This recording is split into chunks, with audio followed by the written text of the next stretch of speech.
दोस्तों, एक तरफा प्यार और अधूरे प्यार में क्या फ़र्क है। शायद एक तरफा प्यार वो होता है जहाँ पे एक इंसान किसी दूसरे इंसान से प्यार करता है, लेकिन वो उसे कभी कह नहीं पाता अपने दिल की बातें।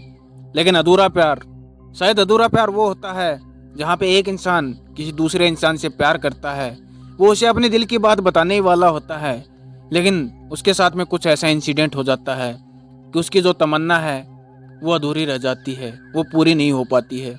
जी हाँ दोस्तों, आज की स्टोरी बहुत ही ज़्यादा इंटरेस्टिंग है, तो मेरा आप लोगों से यही कहना है कि स्टोरी को अंत तक ज़रूर सुने। लेकिन स्टोरी में आगे बढ़ने से पहले मैं आपको बताना चाहूँगा, अगर आपके पास में कोई रियल इंसिडेंट या कोई मज़ेदार स्टोरी है तो वो आप हमारे साथ में शेयर कर सकते हैं हमारे दी गई ईमेल ID pankaj32549@gmail.com पर।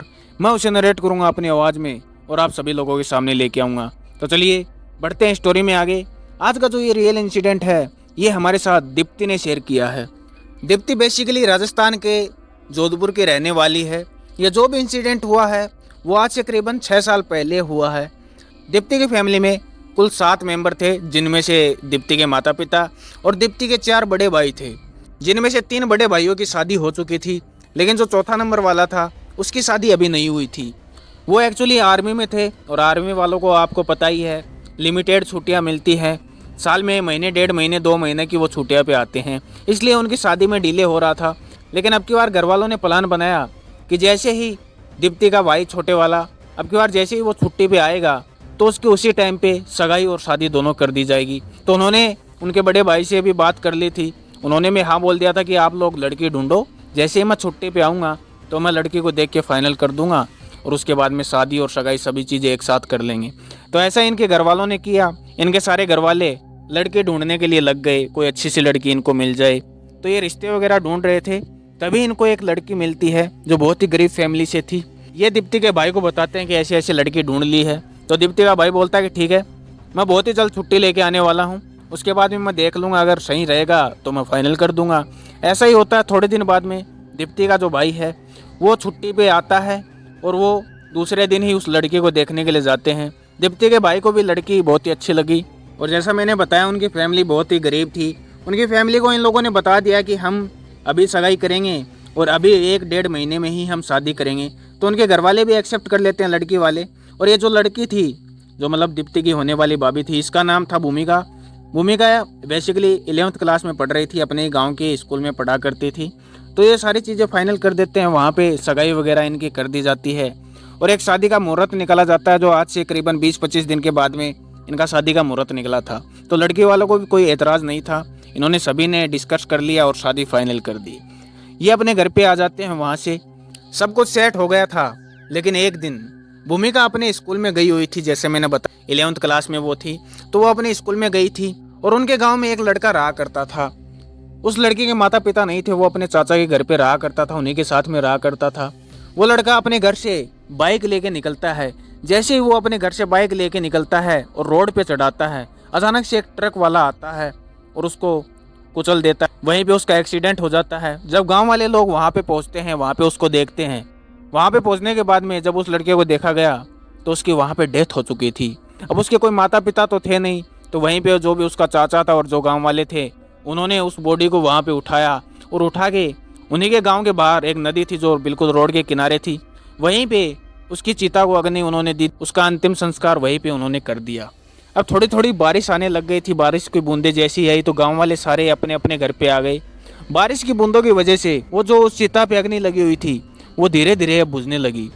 बारिश के चलते, जैसे मैंने बताया, भूमिका भी स्कूल गई हुई थी, वो भी उसी रास्ते से अपने घर पर आया करती थी। तो बारिश के कारण वो भी तेज़ तेज़ चल के अपने घर की तरफ आ रही थी। जैसे ही वो उस चिता के पास में पहुँचती है तो वो उस चिता की तरफ देखती है। अब कोई भी इंसान है, आप इमेजिन कीजिए, हम या आप कोई भी हो, अगर कोई अपने बाजू में कोई चिता जलती है आपको दिखे तो हमारा ध्यान उसी पे जाएगा सीधा। तो ऐसा ही हुआ, भूमिका भी वहाँ से आ रही थी और अचानक उसका ध्यान उस चिता की तरफ गया, जो कि बारिश की बूंदों से बुझ गई थी। उसमें धुआं सा थोड़ा सा निकल रहा था, वो पूरी तरीके से जली भी नहीं थी। तो जैसे ही भूमिका उसको देखती है और एकदम से ज़ोर से चिल्लाती है और चिल्लाते ही वहाँ से दौड़ के और वो अपने घर की तरफ भागती है। घर पे जैसे तैसे वो पहुँचती है। पहुँचते ही घर वाले उसको उसकी जैसी हालत देखते हैं तो उससे बोलते हैं कि क्या हो गया बेटा। तो भूमिका उनको सारी चीज़ें बताती है कि ऐसे ऐसे वहाँ पे चिता जल रही थी। तो घर वालों ने भी सोचा कि बच्ची है, अभी 11th क्लास में पढ़ रही है, चीता को देख के डर गई है। तो उसके पापा बोलते हैं कि बेटा हाँ, अपने गांव का एक लड़का था, उसका एक्सीडेंट हो गया, तो हमने उसकी वहाँ पे अंतिम संस्कार वहाँ पे किया है, ऐसी कोई भी बात नहीं है, डरने वाली हो जाता है, चीता को देखने से क्या होता है, कुछ भी नहीं होता। फिर भूमिका ने अपना खाना पीना खाया और वो अपने रूम में जाके सो गई। लेकिन उस दिन के बाद में भूमिका के बिहेवियर में बहुत सा चेंजमेंट उनको दिखाई देने लग गया। भूमिका अब बिल्कुल चुपचाप रहने लग गई, ना तो किसी के साथ में बैठती, ना किसी से कोई बातें करती, वो अपने कमरे में बिल्कुल चुपचाप बैठी रहती। घर वालों ने यही अंदाज़ा लगाया कि शायद इसकी शादी होने वाली है, इस चक्कर में इसके दिमाग में यही चीज़ें चल रही हैं कि मुझे यहाँ से जाना होगा, इस चक्कर में ये उदास बैठी है। घर वालों ने इतनी चीज़ नोटिस नहीं की और उन्होंने इस चीज़ को इग्नोर किया कि शादी के कारण ही वो उदास होकर बैठी है। अब ऐसे करते करते शादी का दिन भी नज़दीक आता है। जैसे शादी वाला दिन था तो जो भी लड़के वाले थे, दीप्ति और दीप्ति के परिवार वाले, वो बारात लेके इनके घर पे पहुंचते हैं और बारात इनके घर में आ जाती है। अब जो बारात आई थी उसमें से सिर्फ एक दीप्ति ऐसी लड़की थी जो बारात में आई थी, और बाकी सभी लोग जो आदमी लोग थे और दीप्ति की मम्मी वगैरह थी जो बड़ी लेडीज थी। तो दीप्ति एक ऐसी थी जो एक लड़की बारात की तरफ से आई थी। तो दीप्ति को दुल्हन के रूम में भेजा गया, वहाँ पे बैठाया गया उसको कि भाई अकेली लड़की आई है बारात की तरफ से, तो इसलिए उसको दुल्हन के रूम में बैठाया गया, जहाँ पे दीप्ति की होने वाली भाभी यानी भूमिका बैठी थी। वहाँ पे वो उसके पास में बैठी तो देखती है तो उसको बहुत ही अजीब महसूस होता है, जैसे कि वो इस तरह से भूमिका बैठी थी जैसे उसका शादी करने का मन नहीं है। दीप्ति को थोड़ा सा अजीब लग रहा था कि ऐसे कैसे बैठी है। तो दीप्ति उससे कुछ बातें करने की कोशिश करती है, उनको बोलते हैं कि भाभी कैसी हो, क्या हो गया, ऐसे कैसे बैठी हो। लेकिन भूमिका जो उसकी होने वाली भाभी है वो उसको कोई भी जवाब नहीं देती है, वो चुपचाप वहाँ पे बैठी रहती है, उसको कुछ भी नहीं बोलती है। तो दीप्ति को बहुत ही अजीब सा लग रहा था कि यार भैया ने ऐसी कैसी लड़की पसंद कर ली है, ये ना तो कुछ बोलती है, बिल्कुल चुपचाप बैठी है। दीप्ति ने उस चीज़ को इग्नोर किया। थोड़ी देर बाद में उस कमरे में बहुत सी लेडीज़ वगैरह, उनके रिलेटिव हैं जो लड़की वालों के, वो अंदर आते हैं। वो भी उस भूमिका से कुछ बोलने की कोशिश करते हैं, लेकिन भूमिका बिल्कुल चुप बैठी है, बिल्कुल शांत बैठी है। सभी यही सोच रहे थे कि शायद इसके दिमाग में यही चीज़ें चल रही हैं कि शादी होने वाली है, हमें इस घर को छोड़ के जाना होगा, इस चक्कर में ये उदास बैठी है। इतनी ही देर में बाहर से आवाज़ आती है पंडित जी की कि लड़की को लेके आओ फेरों के लिए, फेरों का टाइम हो गया। तो उसके जो पापा और उसकी मम्मी है भूमिका की, वो अंदर आते हैं और वो देखते हैं कि भूमिका बिल्कुल चुपचाप बैठी है। वो भूमिका को बोलते हैं कि बेटा चलो बाहर, फेरों का टाइम हो गया है। लेकिन भूमिका कोई भी जवाब नहीं दे रही थी। जब उसके मम्मी पापा ने उसको हिलाया तो वो अचानक से बेहोश हो गई, बेहोश होकर वहीं पे बेड पे गिर गई। इतना जब होते ही सारे घर में बात फैल गई कि दुल्हन बेहोश हो गई, तो सभी लोग वहाँ पे आते हैं, उसको होश में लाने की कोशिश करते हैं। बहुत देर बाद में, कम से कम 20-25 मिनट बाद में भूमिका को होश आता है। होश में आने के बाद में उसको वहाँ से लेके और फेरों में बैठाया जाता है और पंडित जी अपना काम शुरू करते हैं। लेकिन दीप्ति अपनी मम्मी के पास में जाती है और बोलती है कि मम्मी ये कैसी लड़की है अजीब सी, मैं इसके साथ में इतनी देर से बोलने की कोशिश कर रही थी, अंदर भी बोलने की कोशिश कर रही थी, लेकिन ये कुछ भी नहीं बोल रही है, चुपचाप बैठी है।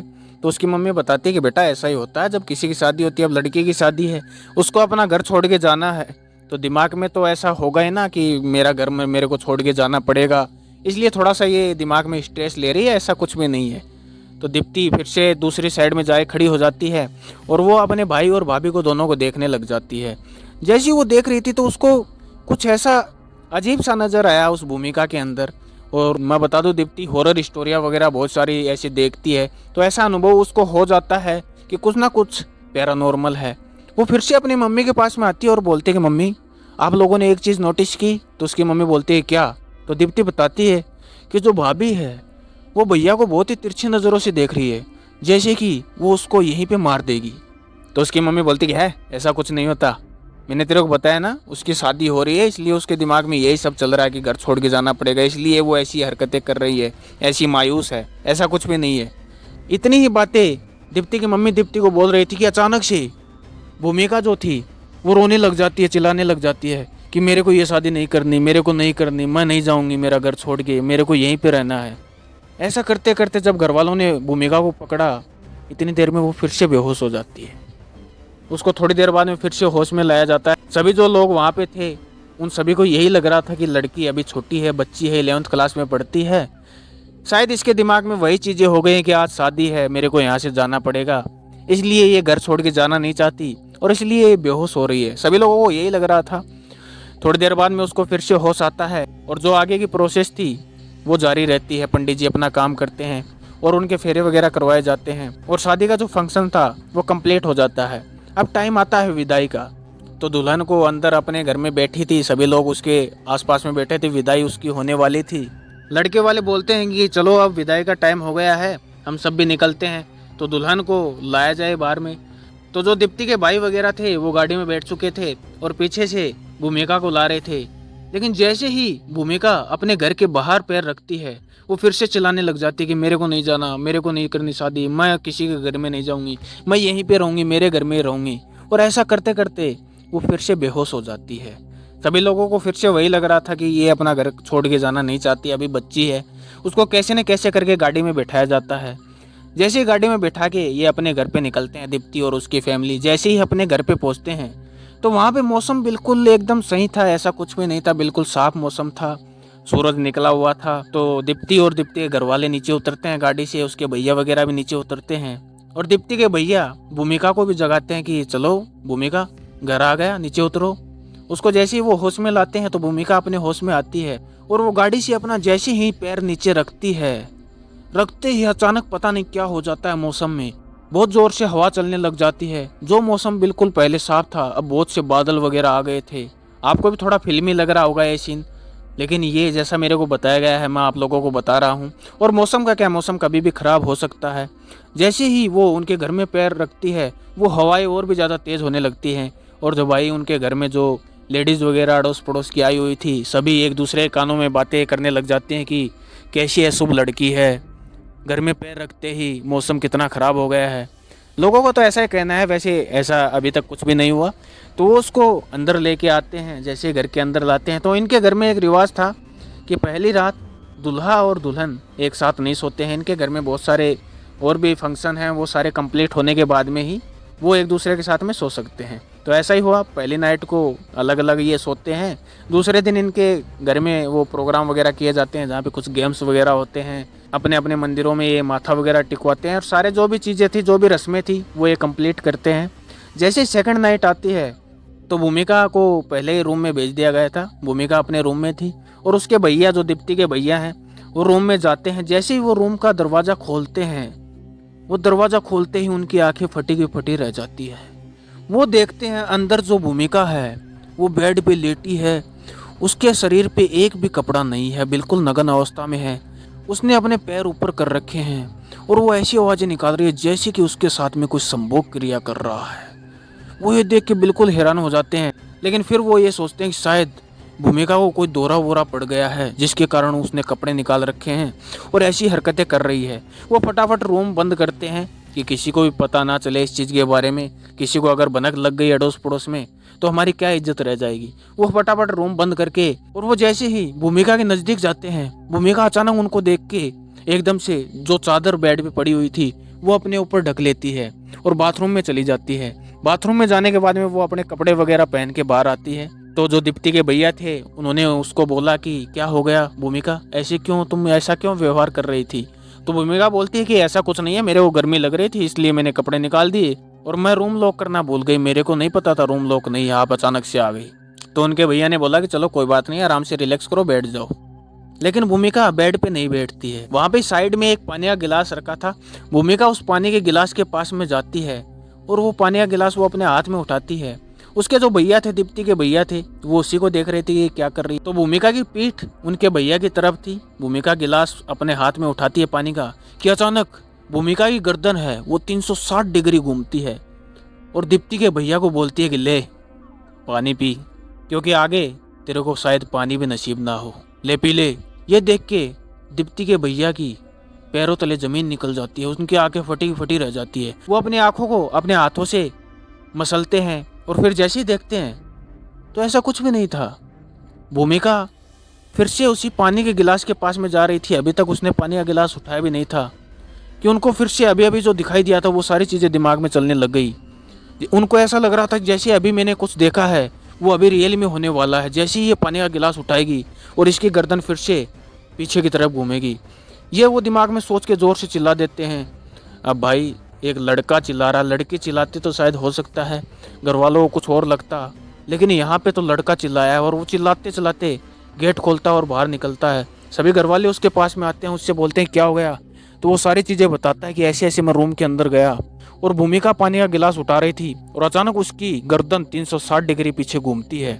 और जैसे ही मैं अपनी आंखें झपकाता हूँ, अपनी आंखों को मसलता हूँ, वो सब कुछ नॉर्मल रहती है। वो सारी चीज़ें ऐसी अपने घर वालों को बताती है। उसके घर वाले भी उसकी बात पे ट्रस्ट करते हैं और इन चीज़ों पे कहीं ना कहीं उनको भी विश्वास था और उनको भी ऐसा लग रहा था, क्योंकि बार बार में भूमिका बेहोश हो रही थी, उसकी थोड़ी सी अजीब हरकतें थी, वो किसी से बोल नहीं रही थी। तो इन्हीं के घर के पास में एक घर था जहाँ पे एक पंडित जी रहा करते थे, जिन्होंने बहुत सारी सिद्धियाँ कर रखी थी और बहुत ही पहुँचे हुए पंडित जी थे। आसपास में उनका नाम चलता था। तो ये वो रात तो कैसे न कैसे काटते हैं। भूमिका के पास में कोई नहीं जाता है, उसको रूम में अकेला छोड़ा जाता है। जैसे ही दूसरा दिन होता है तो इनके घर वाले उन पंडित जी के पास में जाते हैं और उनको सारी चीज़ें बताते हैं।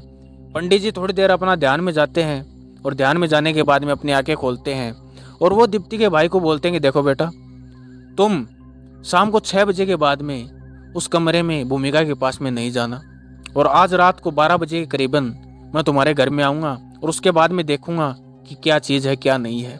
तो ये लोग वहाँ से वापस आ जाते हैं। अब दीप्ति का भाई तो रात को क्या शाम को क्या, वो तो दिन में सुबह से भी उसके रूम में नहीं गया, भूमिका के रूम में। जैसे ही रात का समय होता है, करीबन 11 साढ़े 11 बजे का टाइम होता है, वो पंडित जी वहाँ पे उनके घर में पहुँचते हैं। उनके घर में पहुँचने के बाद में वो चारों तरफ घूमकर देखते हैं और फिर जो उनका हॉल होता है घर के अंदर, वहाँ पे एक जगह पे वो बैठ जाते हैं और वहाँ पे एक राख से एक गोला बनाते हैं और इनको सभी को बोलते हैं कि एक काम करो, उस लड़की को लेके आओ और इस गोले के अंदर बिठाओ। तो ये सभी घर वाले जाते हैं, अंदर जाके देखते हैं तो भूमिका बेहोश हालत में पड़ी थी। उसको ये उठा के लाते हैं और उस गोले में बैठाते हैं। जैसे ही उसको गोले में बैठाते हैं, पंडित जी अपनी तरफ से एक जल लाते हैं। उस जल को थोड़ा सा मंत्र वगैरह बोल के भूमिका के ऊपर डालते हैं। जैसे ही वो उस जल को भूमिका के ऊपर डालते हैं कि अचानक भूमिका होश में आ जाती है। होश में आते ही वो उस गोले में बैठ जाती है और एक अजीब ही तरीके से वो उस गोले में बैठी थी, जैसे कोई लड़की नहीं कोई लड़का बैठा हो। फिर पंडित जी उसको बोलते हैं कि बता कौन है तू, इस लड़की के अंदर क्या कर रहा है। तो उधर से आवाज़ आती है कि तू निकालेगा मेरे को, कुत्ते तेरे जैसे बहुत देखे हैं मैंने, मेरे को इस लड़की से कोई अलग नहीं कर सकता। ऐसा करके भूमिका वहाँ पे बहुत ही ज़ोर ज़ोर से हंसने लग जाती है। पंडित जी को सारी चीज़ पता थी, पंडित जी उसकी बातों का कोई भी बुरा नहीं मानते हैं। वो बहुत ही पहुँचे हुए पंडित जी थे, उन्होंने सारी चीज़ों का पता कर लिया था कि क्या चीज़ है। फिर वो दोबारा से उससे पूछते हैं कि ठीक है, मैं तेरा कुछ नहीं कर सकता, लेकिन तू मेरे को बता कि तू है कौन। तो वो बताता है कि मैं कोई और नहीं बल्कि भूमिका के गांव का ही एक लड़का हूँ। यह जब गांव से निकलती थी, अपने स्कूल जाया करती थी, तो मैं इसको डेली देखा करता था। मैं इस लड़की से बहुत प्यार करता था, लेकिन मैं इसको कभी कह नहीं पाया। जब मेरे को पता चला कि इस लड़की की सगाई हो गई है, उसके बाद में मेरे को थोड़ा अजीब लगने लग गया और मैं इसकी शादी कहीं पे और नहीं करवाना चाहता था। मैं चाहता था कि इसकी शादी मेरे से हो। इसलिए मैं इसको मेरी दिल की बात बताने के लिए एक दिन मेरे घर से निकला कि जब भी ये स्कूल से वापस आएगी तो मैं इसको बीच रास्ते में रोक कर मेरी दिल की बात बताऊंगा। लेकिन जब मैं मेरे घर से निकला, निकलते ही गलती से एक ट्रक वाले ने मेरे ऊपर ट्रक चढ़ा दिया और वहीं पे मेरी मौत हो गई। और किस्मत की बात यह है कि गांव वालों ने मेरे को वहीं पे जलाया, उस नदी के किनारे जहाँ से भूमिका डेली स्कूल आती है और जाती है। वहाँ पे मेरा अंतिम संस्कार किया, लेकिन कुदरत को कुछ और ही मंजूर था कि वहाँ पे बारिश आ गई। बारिश के कारण मेरी जो चिता थी वो पूरी तरीके से जल नहीं पाई और जैसे ही ये लड़की वहाँ से आ रही थी, इसने मेरी तरफ देखा तो मैं इसके सामने आ गया और ये वहाँ पे डर गई और डरने के कारण मैं उसी टाइम पे इसके शरीर में आ गया। अब मैं इस लड़की को नहीं छोड़ूंगा, मैं इसको हमेशा मेरे साथ में रखूंगा, मैं इसको मारकर मेरे साथ में ले जाऊंगा क्योंकि मैं इससे बहुत ज़्यादा प्यार करता हूँ। तो पंडित जी बोलते कि नहीं, ऐसा नहीं होगा, तेरे को यहाँ से जाना ही होगा। तो उधर से भूमिका बोलते कि तू तेरा जितना भी दम है वो लगा ले, तेरे में जितनी ताकत है तू सारी लगा ले, लेकिन मैं इस लड़की को छोड़ के यहाँ से नहीं जाऊँगा। पंडित जी को पता था कि ये बहुत ही हट्टी आत्मा है, बहुत ही इसने हट कर लिया है कि ये इसको छोड़ के नहीं जाएगा, इसकी अधूरी इच्छा, इसका अधूरा प्यार रह गया है। तो पंडित जी ने अपना दिमाग लगाया और उसको कुछ अलग तरीके से समझाने की कोशिश की। और पंडित जी बोलते हैं कि देख, तू सच में अगर इस लड़की से प्यार करता है तो तू इसको इतनी तकलीफ क्यों दे रहा है। देख ये कितनी परेशान हो रही है, और देख तू एक आत्मा बन चुका है, तेरा शरीर अब तेरे पास में नहीं है और ये तो इंसान है, तू इसके साथ में कैसे रह पाएगा, कैसे तू इसको अपने साथ में रख सकता है। और अगर तू सच में इससे प्यार करता है ना तो इसको ये तकलीफ़ देना बंद कर दे। मैं तो तेरे से यही बोलूँगा, अगर तू इससे प्यार नहीं करता तो तू इसको परेशान कर, लेकिन सच्चा प्यार अगर करता है तो तू इसको छोड़ दे, इसको तकलीफ मत दे। बहुत देर समझाने के बाद में कहीं जाके वो लड़का मानता है और बोलता है कि ठीक है, मैं इसके शरीर से निकल जाऊंगा, चला जाऊंगा, लेकिन आप लोगों को एक काम करना पड़ेगा। तो पंडित जी बोलते हैं कि हाँ, क्या काम करना पड़ेगा? तो वो लड़का बोलता है कि जितने भी इस गांव में अनाथ बच्चे हैं सभी को तुम्हें भोजन कराना होगा। उसके बाद में तुम्हें एक बहुत ही बड़ी पूजा करनी होगी, जिसके बाद में मेरी आत्मा को मुक्ति मिल जाएगी। उसके बाद में मैं इस लड़की को छोड़ के चला जाऊंगा। तो पंडित जी बोलते हैं कि ठीक है, हम बेटा ऐसा ही करेंगे, कोई दिक्कत नहीं है। तो पंडित जी और उनके जो दीप्ति के घर वाले हैं सभी यही करते हैं। जितने भी अनाथ बच्चे उस गांव में होते हैं उन्हीं सभी को भोजन करवाया जाता है और वहाँ पे एक बड़ी पूजा रखी जाती है, जहाँ पे उस लड़के की आत्मा की शांति के लिए वो पूजा की जाती है। उसके बाद में उस लड़के की आत्मा को मुक्ति मिल जाती है और भूमिका को उसके बाद में ना तो वो लड़का दिखाई दिया, ना ही उसके शरीर में कभी पोजीशन आया, ना ही भूमिका ने कभी ऐसी कोई हरकत की। उसके बाद में उसका जीवन बहुत ही सही चलने लग गया। तो देखा आपने, एक अधूरा प्यार, एक अधूरी इच्छा कैसे किसी इंसान की अगर रह जाती है, वो अपनी इच्छा पूरी करने के लिए वापस जरूर आता है अगर उसकी आत्मा को मुक्ति नहीं मिलती है तो। और शायद उसकी आत्मा को मुक्ति नहीं भी मिलेगी जब तक उसकी इच्छा या उसका प्यार उसको नहीं मिल जाता है। तो स्टोरी आपको कैसी लगी कमेंट में मेरे को जरूर बताइएगा। अगर स्टोरी आपको थोड़ी बहुत भी पसंद आई है तो वीडियो को एक लाइक जरूर कीजिएगा। और अगर आपको ऐसी ही स्टोरियाँ सुनना पसंद है तो आप मेरे चैनल को सब्सक्राइब कर दें, क्योंकि सब्सक्राइब करने से आपको फ़ायदा ये होगा, जब भी मैं कोई नई वीडियो या नई स्टोरी अपलोड करूँगा उसका नोटिफिकेशन आपको तुरंत पहुंच जाएगा। और अगर आपके पास में कोई रियल इंसिडेंट या कोई मज़ेदार स्टोरी है तो वो आप हमारे साथ में शेयर कर सकते हैं। हमारी दी गई ईमेल आईडी pankaj32549@gmail.com पर मैं उसे नरेट करूँगा अपनी आवाज़ में और आप सभी लोगों के सामने लेके आऊँगा। और बहुत ही जल्द मैं अपना फेस कैम लेके आने वाला हूँ। और आज की स्टोरी थोड़ी छोटी ज़रूर थी, लेकिन मेरे को काफ़ी इंटरेस्टिंग लगी। तो चलिए मिलते हैं अगली स्टोरी में।